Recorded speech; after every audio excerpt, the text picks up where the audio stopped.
Alright, nga bulijjo it's Projan Media TV wano wenyini nyini amawulire ogasanga ngate abalala tebannaba kubanga bagafuna kubanga ate abale bagafuna era bagajanu Projan Media TV kubanga twasalawo kubanga tukuweereza mu mbeera yonna embi oba nga si nnungi.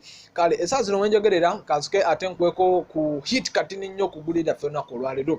Sheka Muzata Nuhu Muzata Bate avuddeyo ne yeetondera ensi yonna wamu ne Edrisa Musuuza. Kale gulero ngenda lili kuwambula mbalamba oba buyite obujjuvu naye kansuke ntumire ku timu zaffe ez'amaanyi okugeza timu Saudi Arabia mbagala nnyo, timu Oman mbagala nnyo ngemutuulira, timu Jordan mbagala, nammwe timu ya community ya UAE mwena tubagala nnyo ezo timu ez'enjawulo tubagalira ddala ngemutuulira. Kakati essaawa zino eno Andirada MC njagala mbeere nga nkutuusaako eggulu erimaze okuba nga nfuna. Omusajja mukulu amanyiddwa nga Sheikh Nuhu Muzata Bate akulira abayisiraamu waneno oba muyite atwala abayisiraamu mu ggwanga avuddeyo n'asooka yotondera Eddie Kenzo agamba Sheikh Muzata bambi ayogedde ebigambo bingi nnyo n'abantu ne batuuka nga bamusasira n'agamba kituufu wakoze bubi. Sheikh Muzata abudde n'agamba munnange mutabani Edrisa Musuuza aka Eddie Kenzo mukwano mbadde nsaba onsonyiwe ku bigambo bye nayogedde ebibye ennyo ku ebyo. Ate message eyo abasajja oba abantu ababeera ku social media bagitutte bubi nabadde directed message eyo sigireetawo just message eyo nadde ngireeta eri abavubuka bonna generally naye ate abalala ne bakikootinga bubi bambi ne babeera nga ate bagireeta ewuwo. Ne munnange Edrisa Musuuza mbadde nkusaba onsonyiwe ku bigambo bye nayogedde. The word nyoko kyabadde bambi tekyabadde nga kijja exactly wo oba nale seta oba ekigambo ekyo bambi kitegeeza maama wo naye ate nale sikireeta wo. Munnange Dirisa mbadde nsaba onsonyiwe ku kigambo ekyo ekinene ennyo kye nayogedde. Just olulimi lwange lwaseeredde omanyi nina obusungu bungi ate njogerayogera nnyo ebigambo ebyo byaseeredde okubanga ngamba go and marry your mother.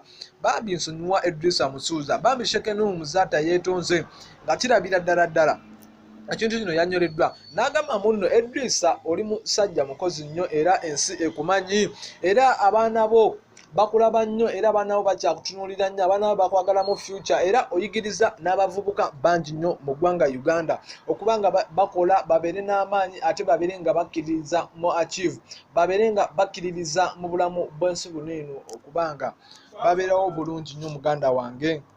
Kwegamba ensi bambi yabadde nnyiivu nnyo ku Sheikh Muzata ekintu kye yakoze naye ng'era bambi timu Eddie Kenzo esobodde okubanga esonyiwa Sheikh Muzata ku kigambo kyeyayogedde.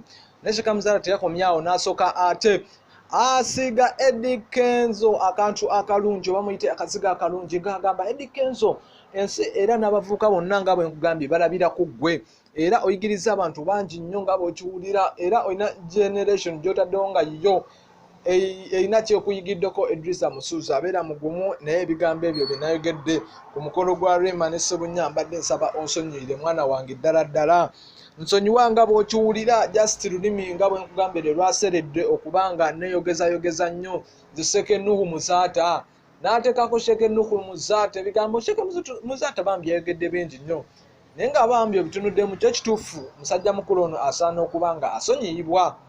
Naye bambi timu ya Eddie Kenzo nga bwe nkugambye yasobodde okubanga esonyiwa Sheikh Nuhu Muzata ku kigambo kye yakoze ku bigambo bye yayogedde. Kati nno mbadde nkusaba olikinge oba tonnaba kulikinga no commentinge olabire ddala oba Sheikh Muzata yadde asaana okubanga asonyiyibwa oba nedda. Kale Projan Media TV essaawa eno era eggulu erimbadde essaawa zino ninawo subscribinga ate naba kusubscribinga ate nga obeere ng'ofuna notifications oba eggulire ddala ku Projan Media TV. Andirada MC ate nyongera okujjukiza nti you can go on our second YouTube channel, it's called Celebrity Facts UG era n'amawulire gena kuba ogafuna bulungi nnyo.